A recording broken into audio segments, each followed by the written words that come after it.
Bagong update tayo. Sa kapamilya actress na si Kim Chiu ay masasabi natin na nag-mature na talaga, dahil sa ngayon ay may new exciting role na siya. Ito ay ang bilang isang pinakabagong calendar girl para sa isang brand ng alak na Tanduay. Ang grand reveal, na ginanap kagabi araw ng Miyerkules, ay nagpakita ng isang maningning at kumpiyansa na si Kim Chiu, who described the opportunity as a milestone in her career. Ayon pa kay Kim, "I've never imagined for this to happen early days in my career, parang imposible. But here I am now. It's something brave that I did this year. They think it's about time for me to do this, and I embraced it, parang in-enjoy ko na every step of the journey. It's a surprise for me to be able to do this, and I'm very grateful. More than physical preparation, it's more on mental preparation kasi hindi naman talaga ako sanay to do this kind of photoshoot. Gusto ko lang magbigay ng something new to my audience, to my fans, and to experience something I never did. Scary but at the same time, yes."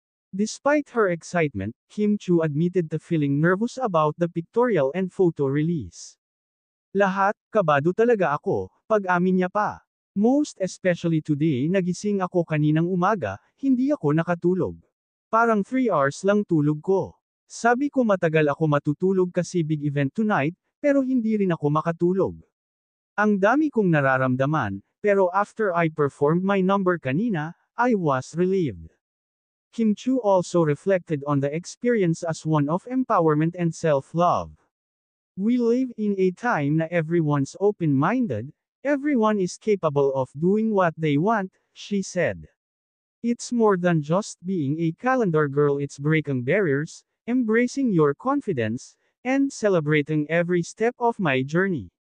Sa nasabing interview ayon kay Kim Chiu ay ibinahagi rin niya ang pag-uusap umano nila ng kanyang co-star na si Paolo Avellino na nalilink sa kanya, na kasalukuyan ay may ginagawa silang pelikula together na "My Love Will Make You Disappear," na nakatakdang ipalabas sa February 2025.